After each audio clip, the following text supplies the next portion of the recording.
It is almost officially my favorite time of the year, the NBA offseason. And as always, this is going to be a crazy, crazy summer. And even though we're still a little while away from actual free agency and the trade market really heating up, I wanted to give some way too early predictions for what I think is going to happen this offseason. And we begin with Bradley Beal. And this is a very, very interesting situation because Beal has been a player that has basically been on the trade market for the last couple of seasons. Washington has been reluctant to move him, but there have been plenty of other teams that have been interested in trading for him. And he's a player that obviously would get Washington significant assets in return. It's a Washington team that has not been very good over the last couple of seasons. There were rumors that Philadelphia was very close to making a Beal trade happen before the Harden trade went down once Beal got hurt and decided to have surgery. And for me, what this comes down to is Washington's willingness to give him the full max. Bradley Beal was not very good this year. Again, he was hurt. Washington is not really in a situation, in my opinion, where they can just say, hey, we're going to give you all the money that you're allowed to get,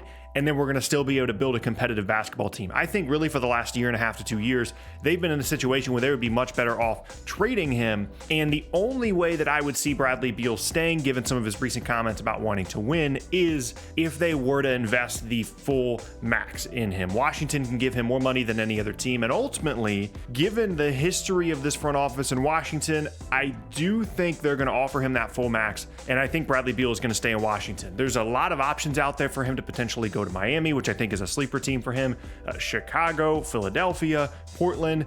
There's a lot of options for him, but I think ultimately what we've learned about Beal and his situation in Washington is if they offer him the full max, he's going to take it, and then he can always try and request a trade and try and force his way out of there a year or two from now once he gets the full money from them. The only way that would change is if Washington decides not to offer him that full max. I think they will, and so I think he's staying. Next up now is maybe the most unpredictable piece of all of this, and that's DeAndre Ayton in Phoenix. We all kind of know the story at this point where they could not come to an agreement on a contract extension before the season. He wanted a max. Phoenix didn't want to offer him one. Then they have this great regular season. They fall apart in the postseason, and then there's all these reports coming out about how he's not the most driven player, and maybe he's not worth the full max, and do you want to be paying a 5 that much money? Then there's the ownership situation in Phoenix with you don't even know if the owner is still going to be there in a couple of months. There's an investigation going on there. You don't know if he's going to be willing to pay DeAndre Ayton, if he is going to stay as the owner, and there's just so many things up in the air here. And I think ultimately where I've landed with Ayton is he's going to be somewhere other than Phoenix, and there's a trio of teams that I think are going to be continually interested in trading for a 5 this offseason. I think he's going to go to one of them. Those 3 teams being Atlanta, Charlotte, in Dallas. I think all 3 of those teams have assets that they can offer in exchange to Phoenix that would help them in an immediate sense and give them some more flexibility as they potentially move into a post-Chris Paul era over the next year or 2. And I think it allows them more flexibility in terms of their roster construction around Chris Paul and Devin Booker rather than committing $35 million a year to DeAndre Ayton. And Ayton would be very helpful to all 3 of those teams. He provides a younger option at the 5 for Atlanta than Clint Capella. He provides a real option to Dallas and Charlotte at the 5 spot, which is not existent on either of those rosters. And I think all 3 of those situations would be good for Ayton to get into a situation where he can maybe be prioritized a little bit more in terms of his offensive development and still potentially be in a winning situation. And I think his relationship with the Phoenix Suns has probably come to an end, just given the way the season went, given the way that they have not been willing to offer him a max. I think all 3 of those teams in a max sign and trade would take DeAndre Ayton, and they'd feel pretty happy about giving up some assets in exchange to Phoenix. The only other wildcard team that I would throw in there would be Portland, a team that has the 7th pick in this draft, and I would absolutely expect them to move that pick in exchange for somebody. It's unclear who that would be, but DeAndre Ayton as a fit potentially in Portland would be an interesting one alongside Damian Lillard as they try and build around him. And that's another wildcard team to keep an eye on, but as a prediction, I'm keeping them in 4th place here in this prediction. Next up now is a player in kind of a similar situation, and that's Rudy Gobert. We're going to talk about the Jazz as a whole. I'm going to get to Donovan Mitchell here in a second, but Gobert, I'm just going to spoil it for you right now. The prediction is very, very similar. I think he's going to end up going to one of those 3 teams that we just talked about: Atlanta, Charlotte, Dallas, with 2 wildcard teams potentially being Chicago, who we've gotten some rumors about, as well as Portland, who I just discussed. I think Utah is in a situation now where it's been a couple of years now with this core. It hasn't worked in the postseason, and you have to make some kind of move. And I would imagine that they would rather move the guy in Rudy Gobert that's going to be making $40+ million, that is playing at the 5 spot, that is older, that doesn't provide as much offensively, rather than moving on from Donovan Mitchell, who again, we'll talk about here in a second. I do think, specifically for a team like Dallas that is pretty close to being a finals team, I think there's value there in trading for Rudy Gobert. Despite the long-term contract concerns, he is someone that can really elevate that team defensively, provide them the interior presence that they desperately need. And I don't really think they would have to give up too much to get him in exchange. Meanwhile, Utah would be able to, again, similar to Phoenix, not build around having a 5 that makes $35-40 million a year, be a little bit more flexible on the perimeter, and just find someone that can fill that role at the 5 spot that isn't nearly as expensive. I would expect Gobert to be somewhere else other than Utah this offseason. And again, that trio of teams, Atlanta, Charlotte, Dallas, with Chicago and Portland kind of on the edges there, that would be my prediction for him. Speaking of Donovan Mitchell, he's up next. This is another very weird situation because it seems like there's unhappiness there. They got rid of Quinn Snyder. There's all these issues between him and Gobert. And as we just talked about, I think Gobert is going to end up being moved. But Donovan Mitchell, I think, more so than pretty much anybody else on this list, controls what he wants to do because he's under a long-term contract. And unless he tells Utah, I don't want to be here anymore, trade me to Chicago, trade me to Miami, trade me to New York, unless he explicitly tells them that, I don't think Utah is going to go out of their way to move on from Donovan Mitchell. He is someone that it can be your offensive focal point. Yes, has struggled, especially defensively in the postseason, but given the fact that he signed a long-term contract, even if there are concerns in the future about him wanting to go to a bigger market, the value you would get in exchange for Donovan Mitchell is always going to be there if at any point he decides that he wants to be traded from the team. I don't think there's a move out there in exchange for Donovan Mitchell that makes you better right now. I think the only way that you are even a semi-contender is if he is on your roster and you try and build around him,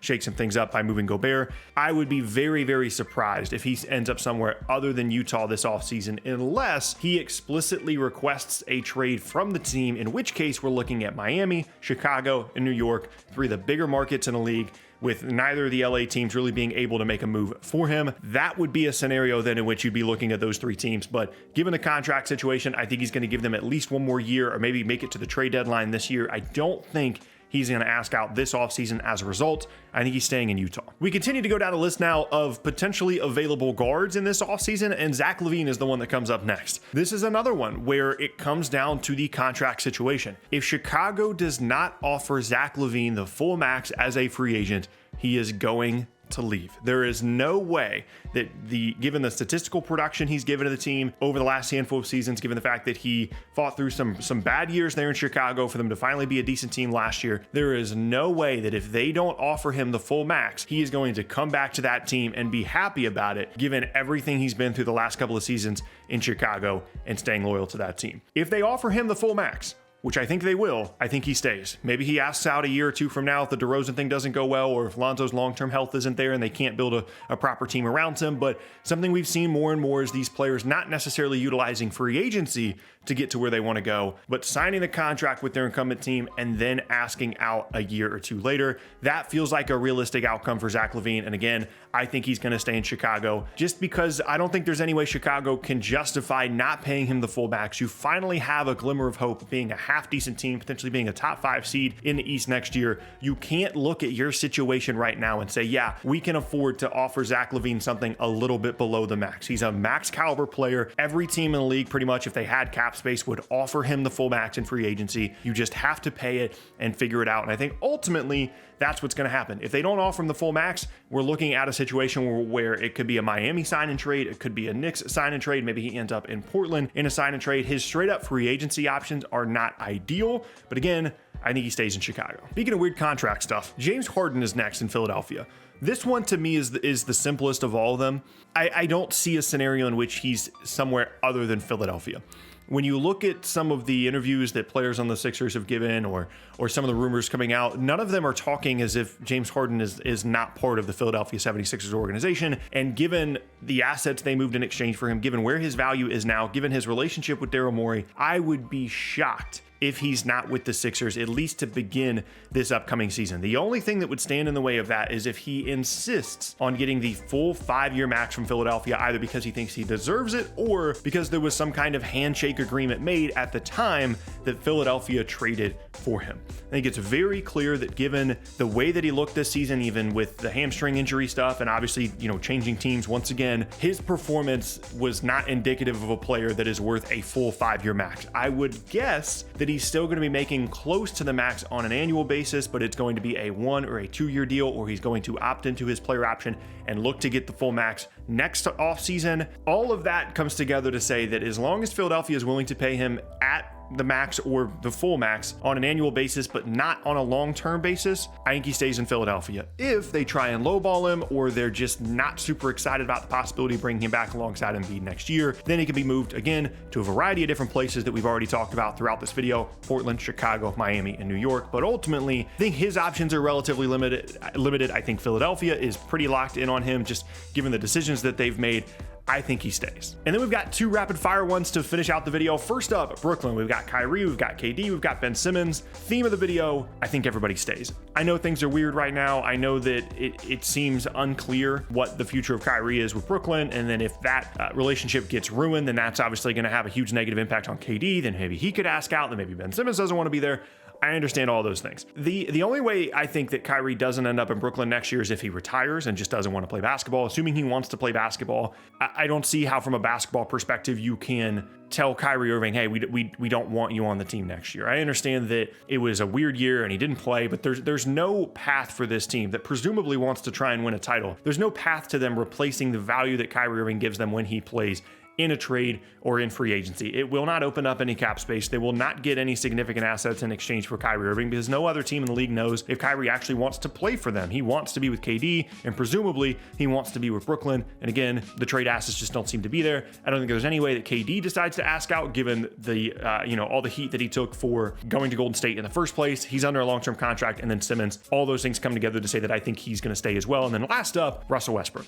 This is more so out of necessity. I think he's going to stay with the Lakers. I understand that there's a lot of players staying here, but that's just kind of the way that the market has fallen so far, at least I think. We'll see Gobert and Ayton moved, I think, but most other players will end up staying, and Russ is on that list as well. Mostly just because the Lakers don't have a choice unless they want to start attaching 2027 and 2029 first-round picks. I don't think there's a single team in the league, whether it be Charlotte, whether it be New York, that wants Russell Westbrook on their roster in a trade unless they are getting additional value. He is not, as of this moment, a positive asset, except as a significant expiring contract going into the following offseason. That asset becomes more valuable as we get closer to the trade deadline and teams become a little bit more clear on how their seasons are going. But right now in the offseason, the Lakers are going to do the media tour of trying to make it seem like they're going to be able to fix Russ, they're going to be able to make it work. And at least until the trade deadline, I do expect him to be an LA Laker, like I said, pretty much out of necessity. But those are my predictions. Let me know what you guys think is going to happen this offseason down in the comment section below, and I will see you all next time.